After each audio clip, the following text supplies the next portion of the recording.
They say memory is merciful, that it softens the edges of our worst days until they become bearable. That is a lie told by those who have never truly suffered. I remember everything.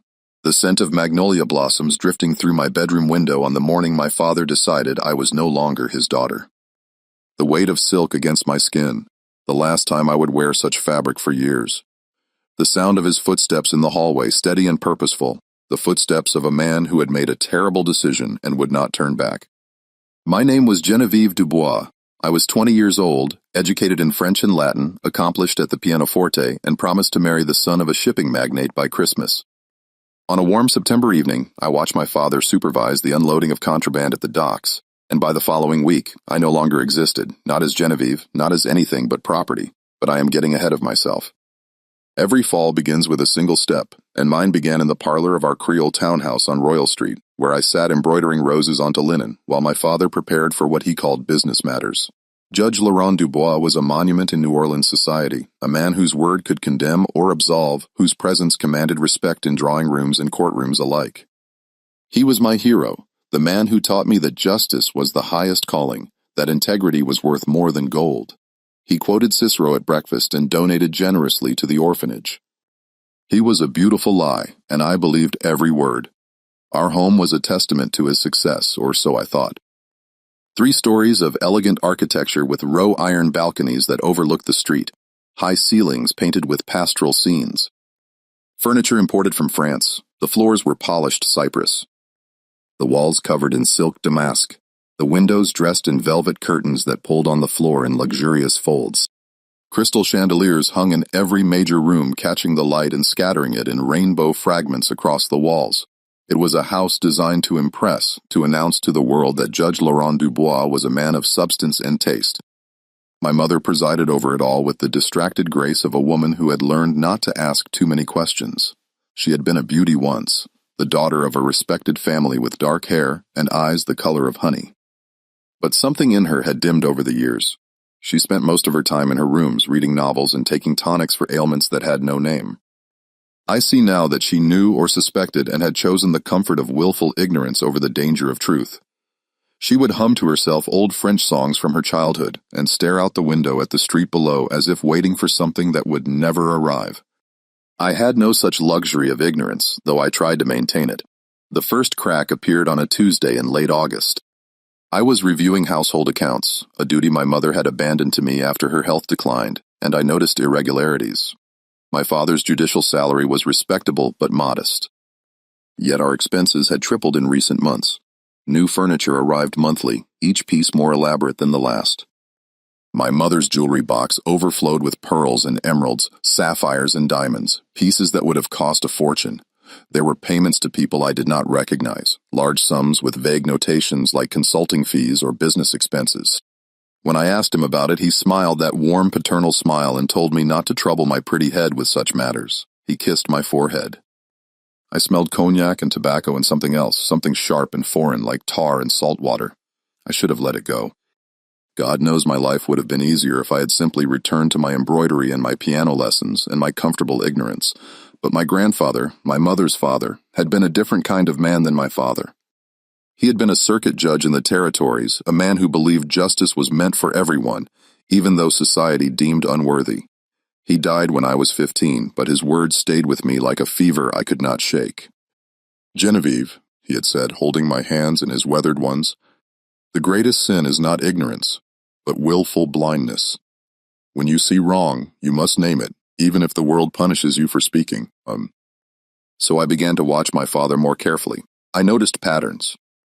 He left the house at odd hours, always with the same excuse about judicial matters or political meetings. He received visitors who did not look like lawyers or politicians, men with hard faces and calculating eyes who spoke in low voices, and left quickly. They would arrive after dark, slipping in through the side entrance, and I would hear their voices rumbling through the walls of his study, though I could never make out the words. He kept a locked study that no one was permitted to enter, not even the servants. And there were the letters sealed with wax and marked with symbols I did not recognize that arrived by private courier and disappeared into that forbidden room. My curiosity became an obsession. I told myself I was being foolish, that there were perfectly innocent explanations for everything I had observed, But the doubt had taken root, and it grew like a poisonous vine, choking out my faith in the man I had idolized. I began to notice other things. The way he would return home in the early morning hours, his clothes smelling of the river and sweat, the way he would lock himself in his study for hours, emerging with ink-stained fingers and a satisfied expression, the way certain names would make him tense, his jaw tightening almost imperceptibly.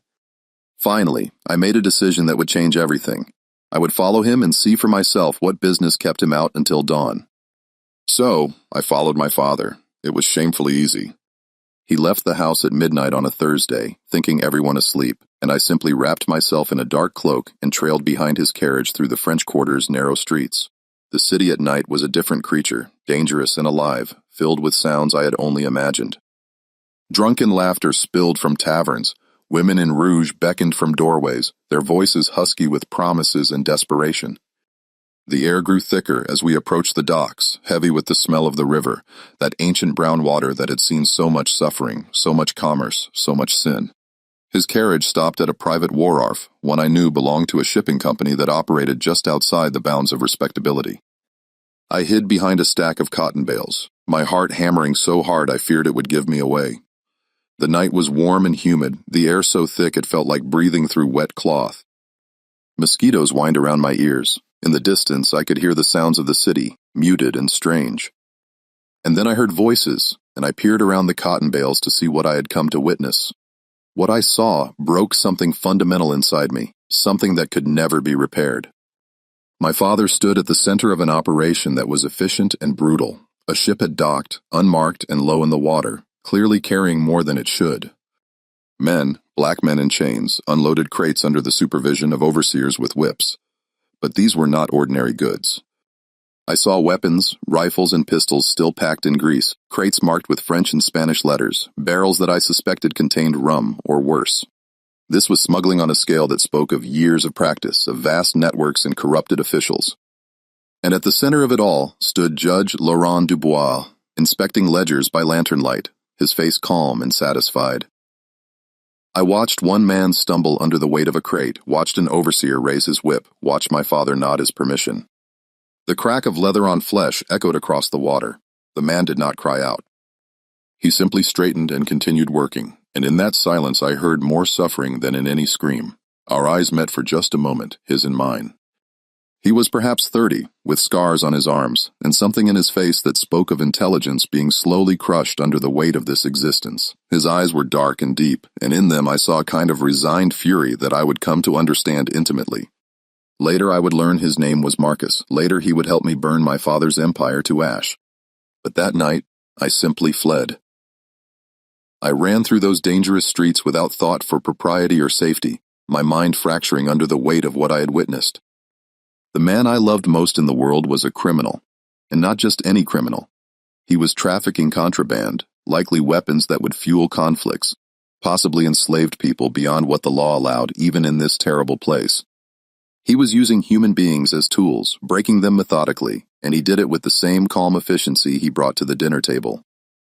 I did not sleep that night. I sat in my room, still wearing my cloak, watching the sky lighten from black to gray to the pale gold of dawn. I thought about my grandfather's words. I thought about the man whose eyes had met mine, about the suffering I had witnessed, and I thought about what I should do with this terrible knowledge. I could go to the authorities, but my father was the authorities. I could tell my fiancé's family, but they were business partners with my father, their fortunes intertwined in ways I was only beginning to understand. I could remain silent, marry as planned, and live my life pretending I had seen nothing. That was what any sensible woman would do. But I was my grandfather's granddaughter, and I could not unsee what I had witnessed. I could not unknow what I knew. So the next morning at breakfast, with my mother picking at her food and humming absently, I confronted him directly. I told him I had seen everything. I begged him to stop, told him he was better than this, that he could still make things right. I see now how naive I was, how fundamentally I misunderstood the nature of power and the men who crave it. My father set down his coffee cup with deliberate care. He looked at me for a long moment, and I saw him calculating, weighing options, making decisions that would destroy me. "Genevieve," he said gently, "you are unwell. This is clearly hysteria, perhaps brought on by the stress of your upcoming nuptials. We must get you help. Father, I am perfectly well. I know what I saw. You were at the docks supervising the unloading of contraband. There were weapons, illegal goods, and you were using enslaved people to do the work. You are a criminal. The words hung in the air between us. My mother had stopped humming. She stared at her plate, her hands trembling slightly. My father's expression did not change, but something shifted in his eyes, something cold and final. Do you? His voice remained soft, almost pitying. You are telling me that your own father, a respected judge, is engaged in criminal activity. Can you hear how that sounds? How irrational. How much like the ravings of a disturbed mind. I am not disturbed. I am telling you the truth. The truth, he repeated as if tasting the word. The truth is that you have been under considerable strain. Your upcoming marriage, your mother's illness, the responsibilities of running this household. It has clearly been too much for your delicate constitution. These fantasies you are experiencing are a symptom of a deeper malady. They are not fantasies. I saw you. I saw the ship, the weapons, the men in chains. I saw everything. He stood then, his chair scraping against the floor. I will not argue with you, Genevieve. You are ill and you will receive treatment for your own good and the good of this family. And just like that, I understood. He was not going to stop. He was going to eliminate me as a threat, and he was going to do it legally, using the very system he had corrupted. I stood from the table, my napkin falling to the floor, and I ran. I made it as far as the front door before his men caught me. Not police, not anyone official, just men who worked for him, men whose loyalty he had purchased along with their silence. They were rough but efficient, grabbing my arms and holding me as I screamed and fought. My mother appeared in the doorway of the dining room, her face pale and stricken, but she said nothing.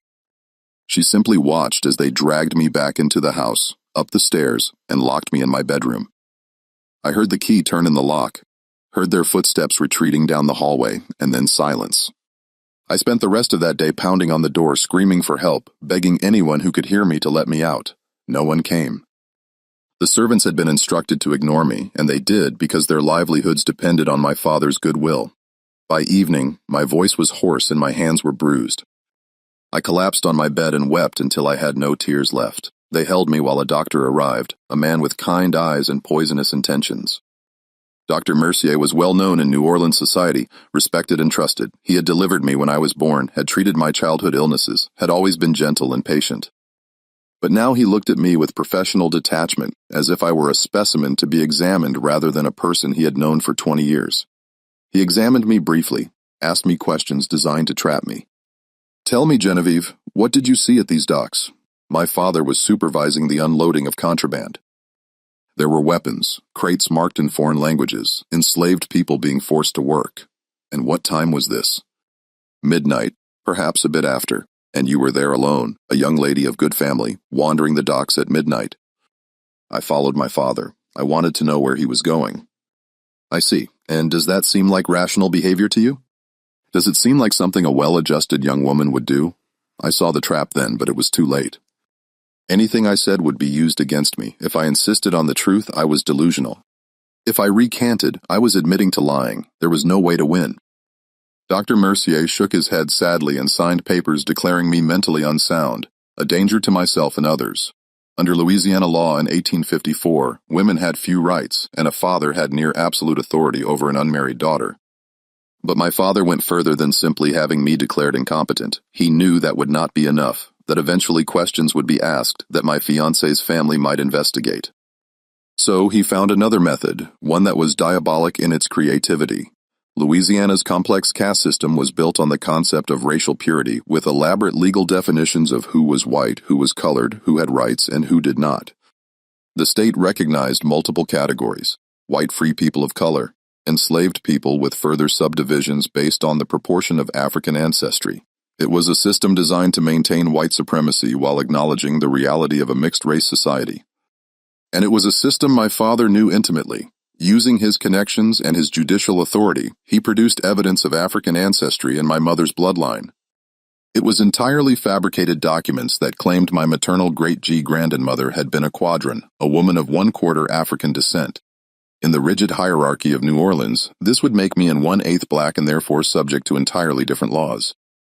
Combined with the declaration of mental instability, it was enough.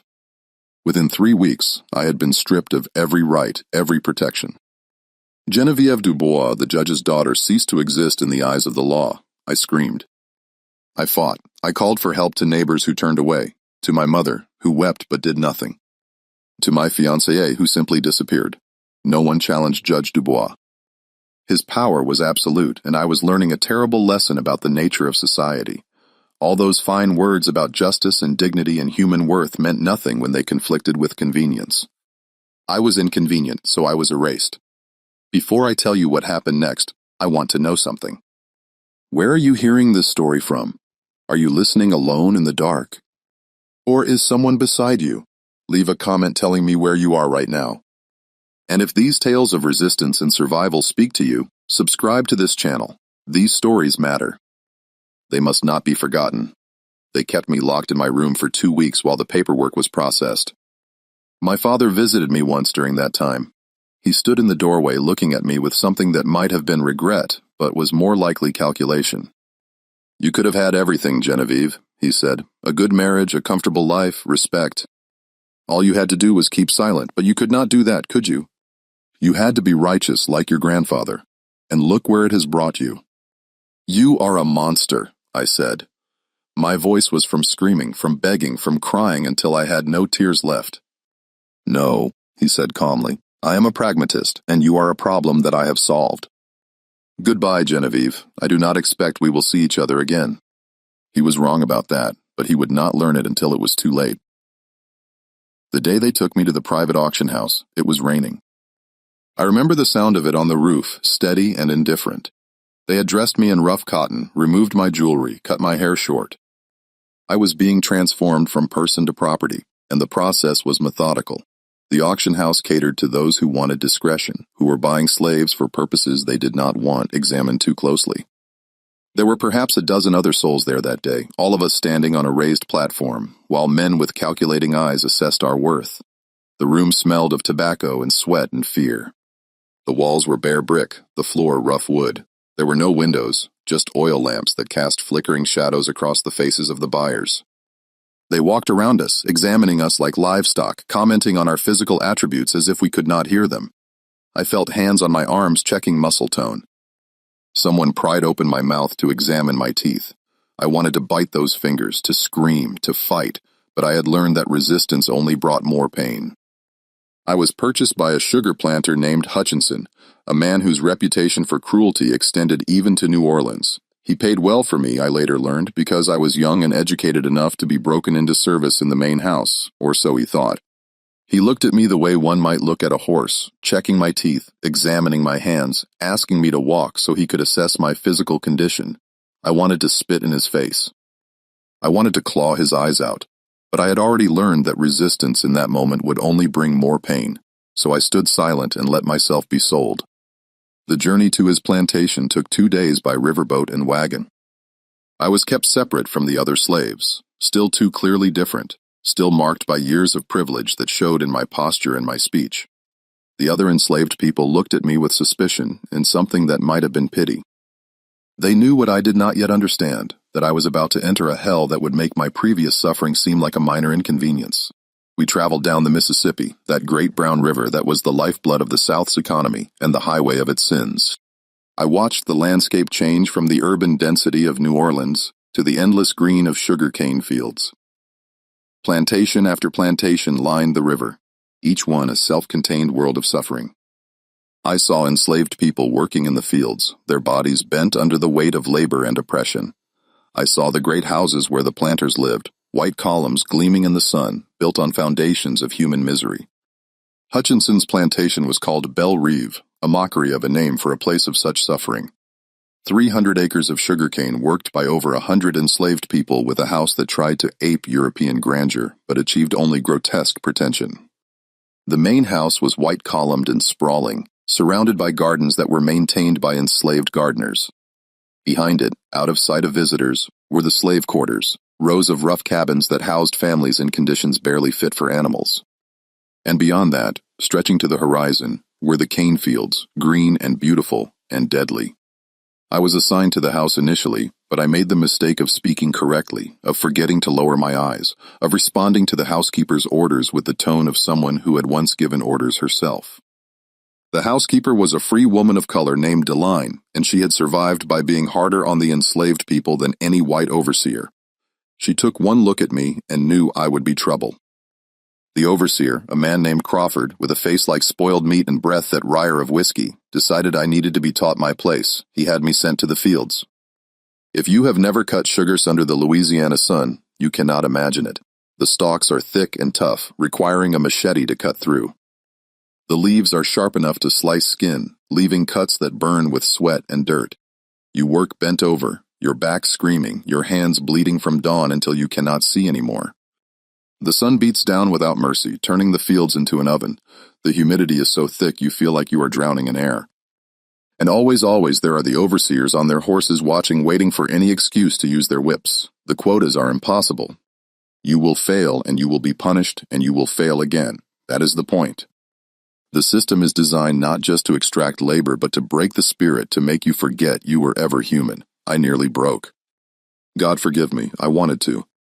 There were nights I lay on the floor of the slave quarter, my body a map of pain, and wished for death. I thought of my mother's sleeping drafts, of how easy it would be to simply stop. The only thing that kept me alive was rage. It burned in me like a coal that no amount of suffering could extinguish. Every time I closed my eyes, I saw my father's face.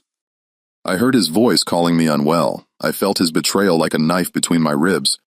And I made myself a promise I would survive this. I would destroy him. I would make him regret that he had not killed me when he had the chance.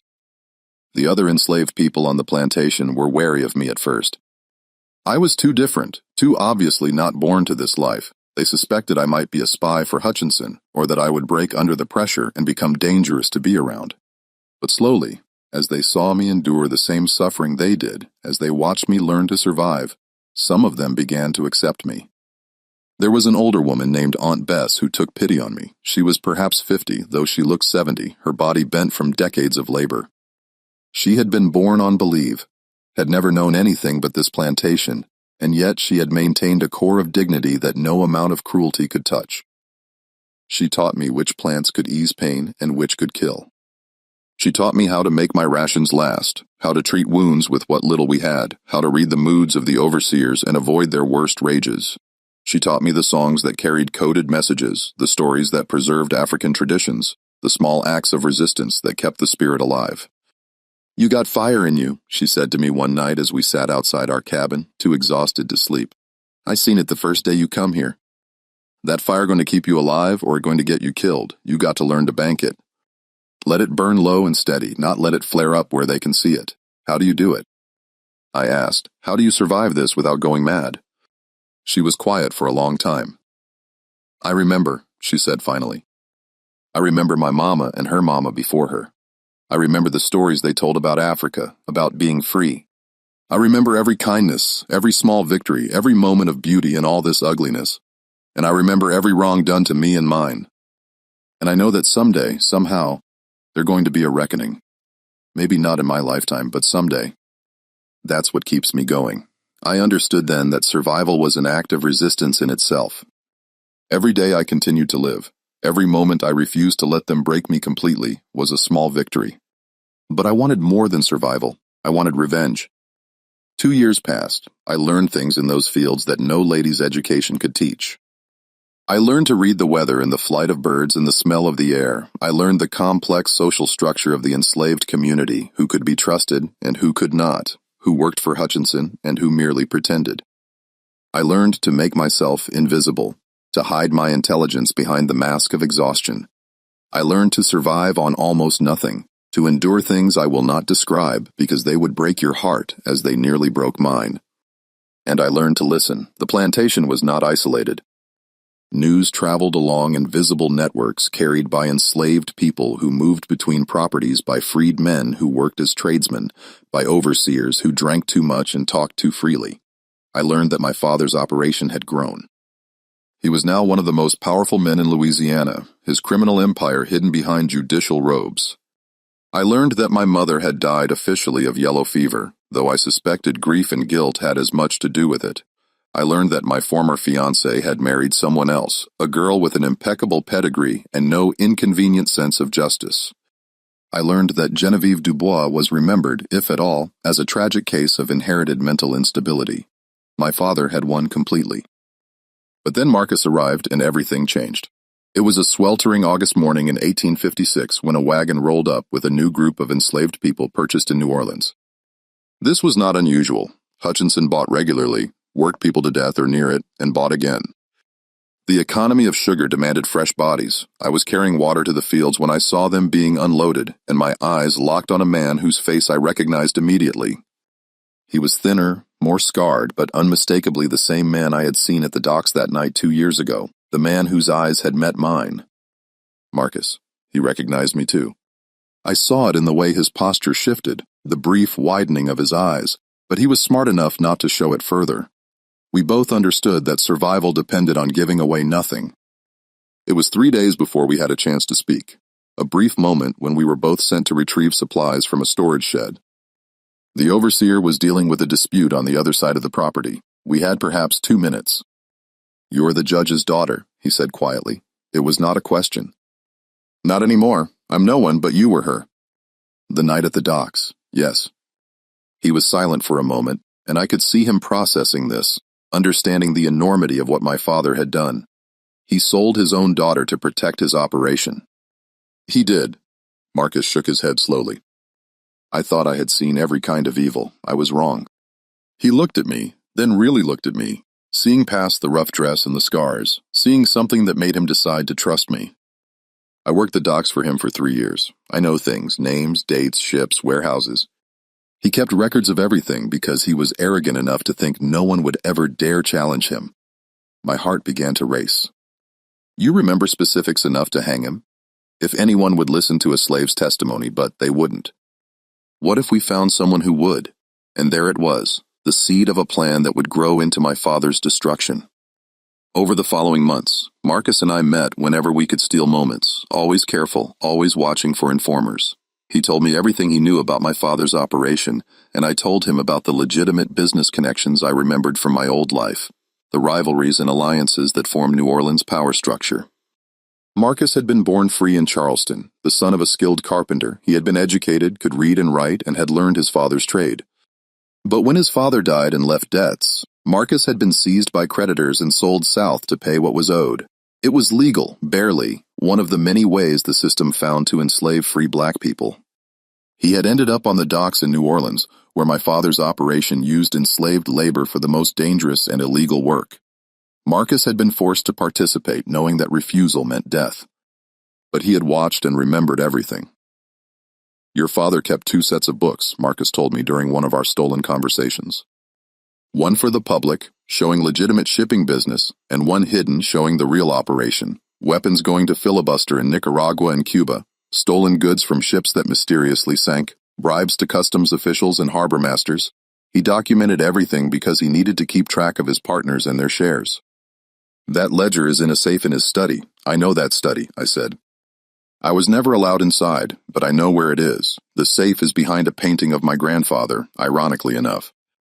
The ledger is evidence that could destroy him, but only if it reaches the right hands, and the right hands belong to Armandeo." I knew that name. Devo was my father's greatest rival, a shipping magnate who had long suspected my father of illegal activity, but had never been able to prove it. He was no saint himself, but he was practical, and he understood that eliminating my father would benefit him enormously. "How do we reach Devo?" I asked. "We're enslaved people on a plantation 60 miles from New Orleans with no freedom of movement and no legal standing. We escape," Marcus said simply. "And we bring him information so valuable that he has no choice but to help us." It was an insane plan. The likelihood of success was minimal. If we were caught, we would be killed and our deaths would be slow and public. Meant to discourage others from attempting the same. But what was the alternative? To spend the rest of our lives in this hell knowing that my father lived in comfort and power while we suffered. I could not accept that. I would rather die trying to destroy him than live knowing I had done nothing. We began to plan in earnest. We needed to know the patrol schedules, the locations of dogs, the best routes through the swamps. We needed supplies, food, and water that we could carry, clothes that would not immediately mark us as runaways. and we needed an opportunity, a moment of chaos, when our absence might not be immediately noticed. The answer came with yellow fever. It swept through the region in September of 1856, a plague that respected neither master nor slave. Hutchinson's plantation was hit hard. Half the enslaved people fell sick, and 3 overseers died in a week. The plantation descended into chaos. Bodies were burned in mass graves. The healthy were worked even harder to compensate for the sick. The normal surveillance collapsed as everyone focused on simple survival. Marcus and I saw our chance. We were both healthy, having somehow avoided the fever, and in the confusion, we could slip away. We chose a night when the remaining overseers were drunk, trying to forget the death that surrounded them. We took what little we could carry, a knife, a flint, a small amount of food stolen over weeks, and we walked away from Belle Rive, leaving behind 2 years of suffering and walking toward an uncertain future. The journey to New Orleans took 5 days. We traveled at night, hiding during the day in the swamps and forests that lined the river. It was dangerous in ways I had not anticipated. The swamps were home to alligators and snakes, to mosquitoes that swarmed in clouds, to mud that could swallow you if you stepped wrong. But they were also home to communities of escaped slaves, Maroons who had built lives in the places where white people feared to go. Marcus knew how to find them, and they gave us shelter and guidance, passing us along a network that existed beneath the surface of society. We met people who had been free for years, living in hidden communities deep in the swamps.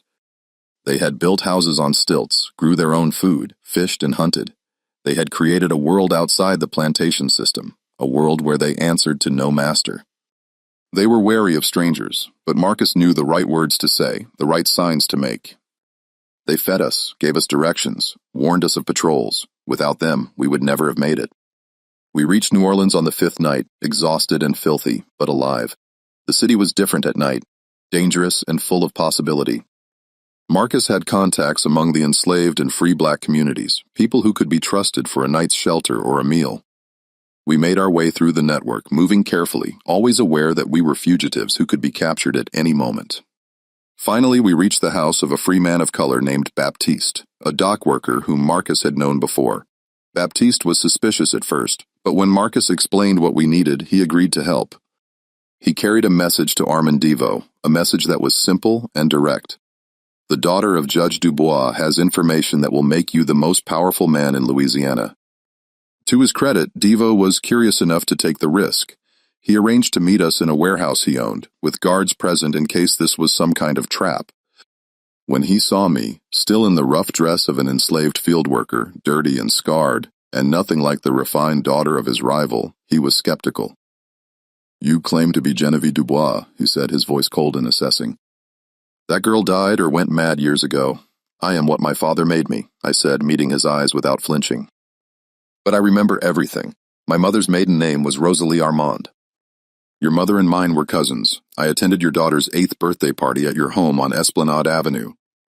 The theme was butterflies, and she was given a porcelain doll from Paris that she named Celeste. Your wife wore a green silk dress, and you gave a toast about the future. I know you, Mr. Deo, and I know my father well enough to destroy him." His eyes narrowed. "Why would you do this to your own father? He is not my father. He ceased to be that when he sold me to protect his profits. Now, do you want to hear what I know, or should we find another buyer for this information?" We talked for 6 hours. Marcus and I laid out the entire operation. The ships that carried not just contraband goods, but weapons destined for filibustering expeditions in Central America. The warehouses where stolen property was stored. The officials who were bribed, including a customs inspector named Fournier and 2 harbor masters. The schedules of shipments, the names of partners in other cities. Charleston, Havana, Vera Cruz, and most damning, the location where my father kept his true ledgers, the ones that recorded everything. Devo listened, asked sharp questions, and verified what he could against his own intelligence. At the end, he leaned back and studied us both. "If I use this information, your father will be ruined, but he will also know who betrayed him. Even if I secure your freedom papers, you will never be safe while he lives. Then make certain he does not live free either," I said.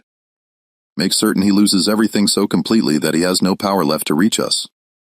Devo smiled then, a smile that reminded me uncomfortably of my father's men of power. I was learning had much in common regardless of which side of the law they claimed to inhabit, but he was my weapon, and I would use him as ruthlessly as he would use the information I had given him. Very well, he said. I will destroy Laurent Dubois, and in return, you will give me everything you know, every detail, every name, and you will disappear afterward. I cannot have you surfacing later to complicate matters. Agreed, I said. What followed was systematic destruction. Devo did not go to the Lord directly, though he had allies there. Instead, he orchestrated a series of carefully timed disasters. Ships carrying my father's contraband were intercepted by federal revenue cutters, apparently acting on anonymous tips.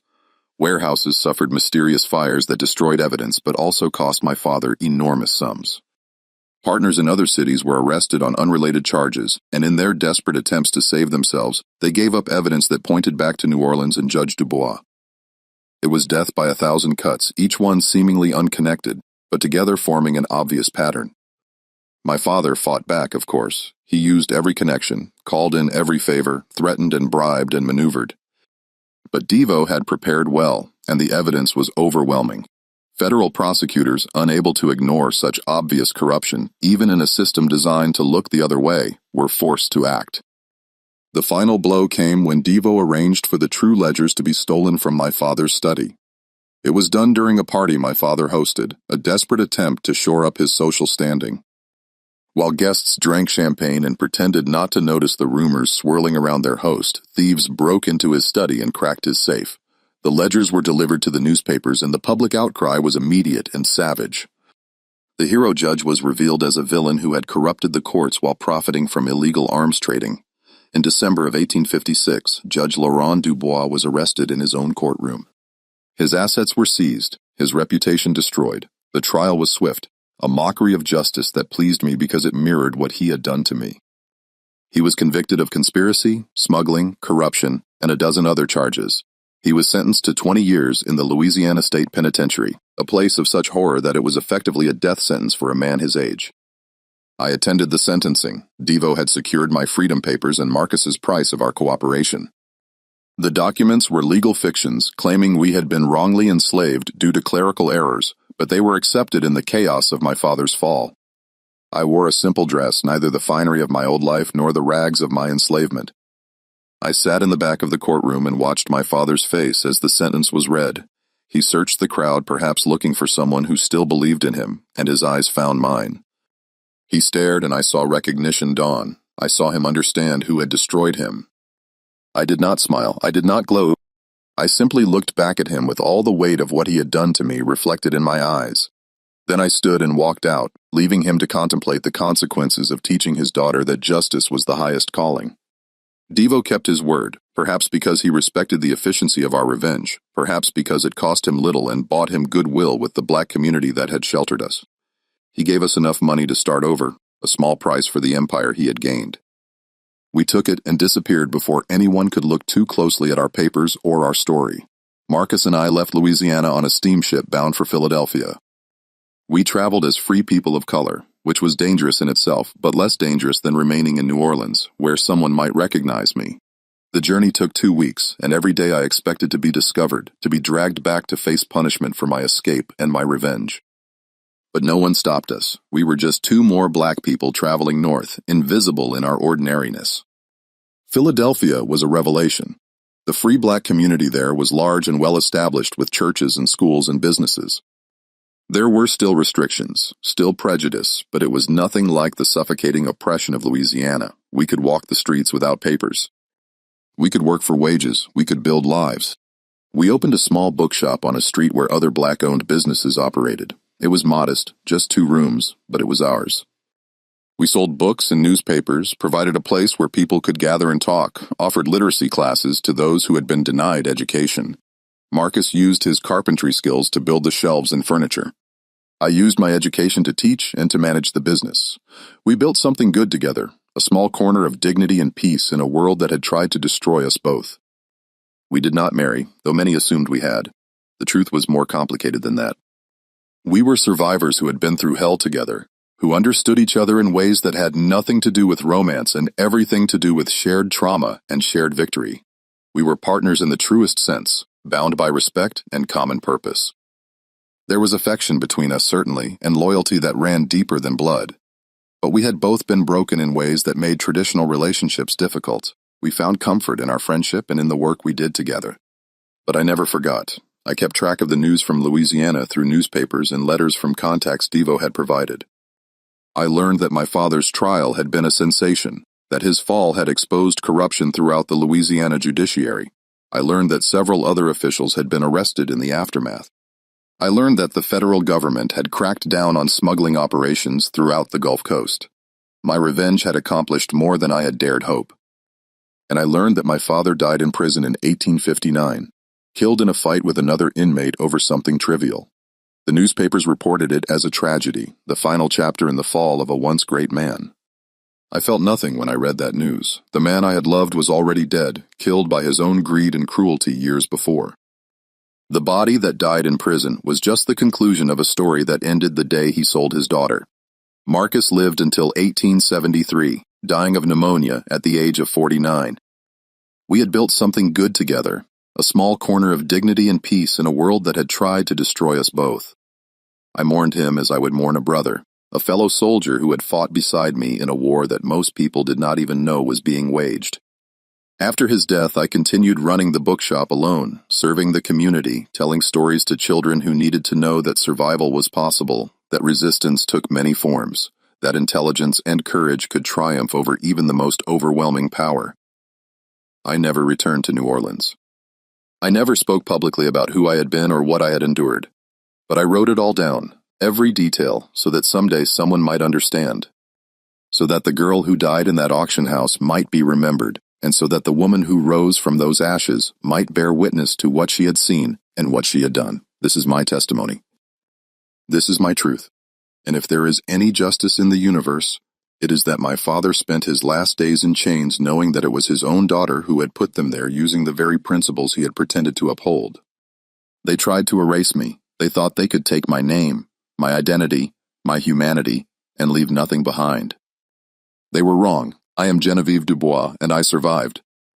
I fought back not with violence, but with truth, not with anger, but with cold calculation. I used the same system that had been used against me.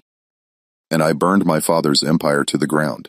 And then I built something new, something better, something that honored every person who had suffered under his greed and my suffering alongside them.